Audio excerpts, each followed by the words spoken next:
And we're back, everybody. Today we're talking about Daniel LaRusso from the series Cobra Kai. Yes. And we're trying to determine who his best romantic match is. It's a tough one. Yeah, sexually. Oh my God. Who should Daniel LaRusso be with? So, as usual, I don't like to just give a solid answer. I like to make a big list. Yeah, I made you a want list to pick here. it apart. Yeah, I do. I like to make a big deal out of it. And certainly not make the assumption that the one he should be with would be the one that he's married to. No. I think outside the box. Yeah. No. So we'll get to that. Maybe she's number one on the list. Maybe she's not. Okay. Did you make a list? No. I work on the fly. All right. Well, look, I made a list of 6 women, and I'm ranking them. I'm going to go from least into Daniel, or least, not just into Daniel, but who's the worst match for him, all the way up to who's the best. Okay. You ready for this? Yeah, lay it on me. All right. Number 6. Yeah. From Karate Kid Part 1. Yes. Our good friend, Daniel's girlfriend, Judy. Judy. We can't leave Judy out of the mix. Yeah, I just don't think they had chemistry. You know? Well, we may never know, since they were ripped apart as teenage lovers. Long-distance relationships don't work. Yeah, the way he waved goodbye to her as they got into that vehicle and drove away. I think his mom was pushing the car half the way. Yeah, I didn't really feel like Judy was the one. So sometimes you just don't get right. It was right away. a sad goodbye, and there were no cell phones then, and internet and Skype. So number 5 on my list is also from Karate Kid 1, though. Really? Yeah, I think Allie is also a very bad match for Daniel. I don't feel like Daniel was really doing well in the romance department in the first film. Yeah, that's true. Yeah, they might not have been the best match. I think that they had they had fun and they had an attraction, but match wise, no, not so much. Not good. Yeah. I see Allie as someone who likes very direct, confident, truly like she really does like the alpha. Yes. And Daniel is not, even when Daniel is saving people's lives and kicking people's ass and all that. Oh, he's Ellie never would have the been alpha. so hot for him in Karate Kid 2. I still don't think so. I think at Daniel's core, see, here's the thing. I'm going to get psychological for a second. All right, let's. At Daniel's core, he is a weak person. That's really what I think. Uh-huh. I really think it is, maybe not so much on the show now that he's older, but especially back then. Uh-huh. At his core, he's a weak guy who has some wins. He's kind of like Rocky Balboa in that he's got a very soft internal core, but he can kind of fake it till he makes it and fight in such a way that he can win in the end just from outsmarting people. But he doesn't really have like a true confident alpha core. Yeah. Allie likes alpha cores. Allie wants a guy who's like Johnny. It doesn't really matter if Johnny loses every day. Which he doesn't, but I'm just saying, because at his core, Johnny still thinks of himself and his place in society as a winner. He carries himself that way.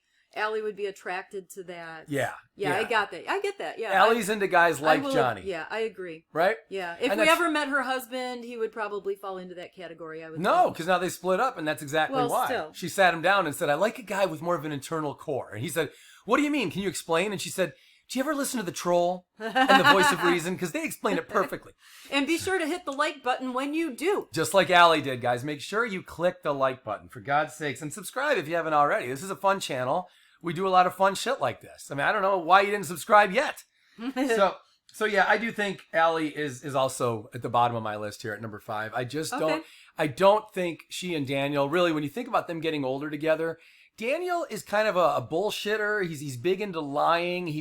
Yes, he is. He's very deceptive. We've called him Deceptive Daniel in previous videos. And Allie sniffs out a bullshitter. Think about all their little battles in the beginning of the film where she would tell Daniel, like, we have to face this head. Deal with this. Right, we have to deal with this. Let's face it head on. You shouldn't have let him do that. And Daniel's more like, you deal with it your way, I'll deal with it my way, you bitch. As he runs away. Yeah, he runs. I mean, look, I'm not criticizing what Daniel's decisions were. I'm just saying they don't work for Allie at all. They really clearly don't. The most badass we ever saw Daniel was when Johnny was training him. Yeah. He had the eye of the tiger in those scenes. Yeah, and never again. And never before and never since. Okay, so I got you. Except for that time, though, when Daniel struck first. Oh, yeah. And he beat up the guys with the hockey, but even then... That was still Johnny's influence. It was Johnny's influence, so it's only because of him. Day. Yeah, and that brings us to Amanda LaRusso, who unfortunately is number 4 on my list. Really? Yeah, I don't think Amanda and Daniel really have that great of a connection. I really don't. I think they've I think they're like a half a couple is how I see them. They connect really well on some levels. Like they work well as a team. They built the business together. Yes. They do seem to understand each other. Like they're teammates really well. And they've got the romantic attraction and all that. But I don't think outside of physical stuff, of the physical chemistry, and aside from them working as a team, they don't seem to think the same on things. They really don't to me. They seem oddly like Amanda is actually the more spiritual of the two. Okay. And because she seems to have learned a lot of life lessons and to be more forgiving and to really want to make more progressive steps forward with the kids and with herself and Daniel. And Daniel is, for the guy who's supposed to be all about balance and been trained for Mr. Miyagi, I never think he's quite there with her. Yeah, I can see that too. I agree with that. He knows, it's like he knows the words, but he doesn't really take them in. He's a bit of a Fred Flintstone to her Wilma, is how I see them. Oh! A little bit. He's a little bit behind on things. She has to suggest several times that they improve on something. Eventually, he follows her lead, but it takes him a while to get there. Yeah. And to me, that's a problem, and I think that would only happen so many times before eventually she leaves him in season 5. She also has a fighting spirit, though, and she can have those flares of anger that we so often associate with Daniel, so maybe they have more in common than you think. Yeah, I see. I mean, look, they work enough, but I do still think that ultimately, if given enough time... See, this is the thing.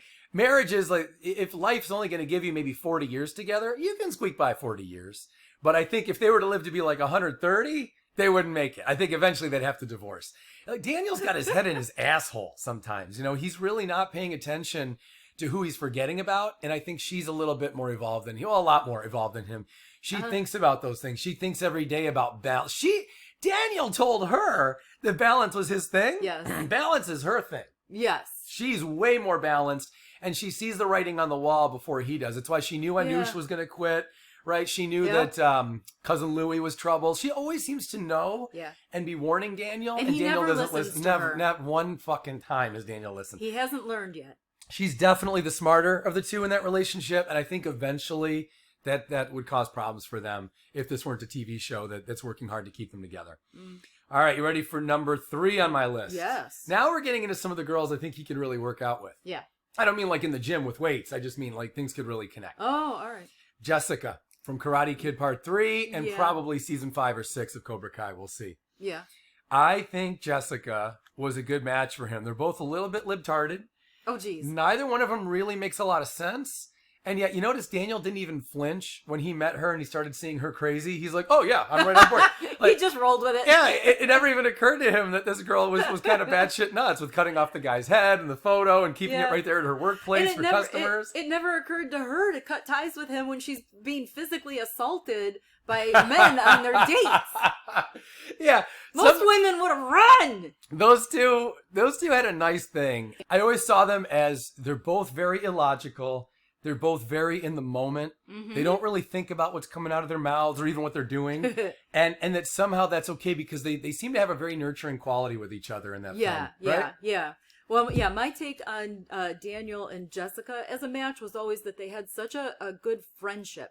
I mean, because he got put on the back burner so quickly after they met. But they had a really nice friendship. And eventually, had she been able to stick around and not leave town... that friendship still could have grown into something, longer term with a commitment because some of the best marriages and relationships began as friends. And you have to have a friendship with your partner. So they could have been something longer lasting. Yeah, it wouldn't have surprised me at all. I do think Jessica's a better match for Daniel than his own wife.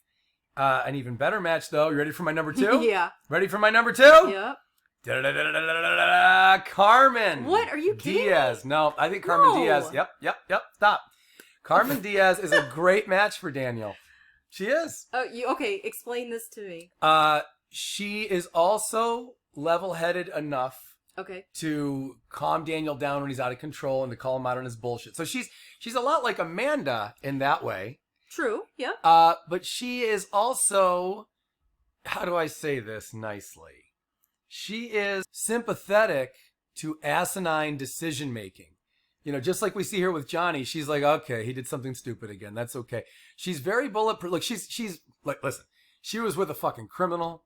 Now she's with Johnny. Mm-hmm. Daniel would probably be refreshing at this point because he's by the book enough. You know what I mean? She would be so bored. Well, I don't think so. I think she would like to be a little bit bored at this point. Maybe. So I think Daniel's actually a pretty good match for her. I think they're both level-headed. They talk things through, but they're both flawed enough. Kind of like Jessica, except she would also be a little bit of Amanda as well. The good parts of Amanda that can fit with Daniel. Mm-hmm. So I actually think that Daniel and Carmen would actually be a really good match. And hey, as long as you want to extrapolate and say, well, if Miguel's still in the picture, right? If it's not just the theory of would these two work, fucking Daniel loves Miguel now.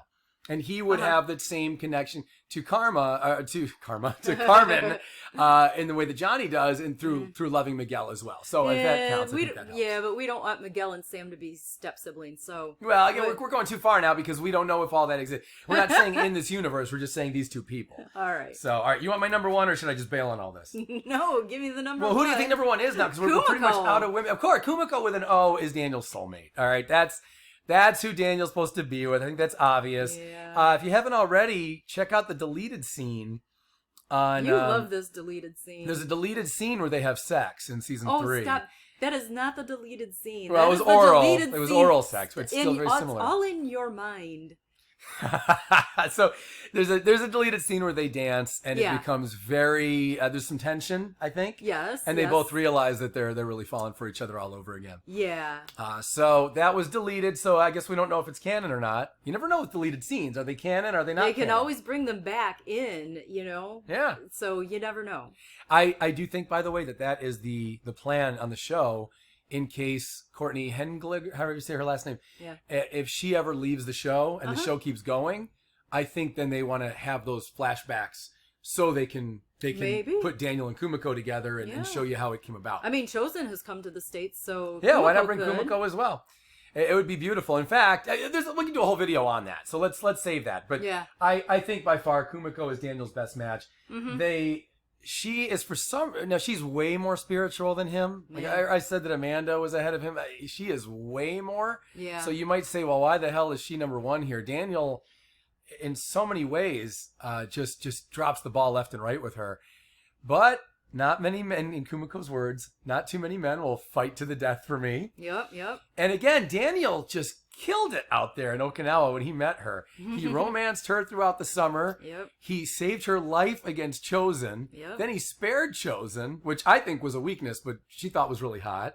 He saved a little girl's life. I mean, this fucking that is some summer vacation in Karate Kid Part 2. Yeah. By the way, sorry about all the spoilers, guys. If there's any aspect of the mythos you haven't seen, I've just spoiled it all for you today. I apologize. That's what we do around here. Yeah, I'm sorry about all the spoilers. But hopefully you've seen it all and you know what's going on. And Daniel did it all, and that girl she's never going to find another Daniel LaRusso.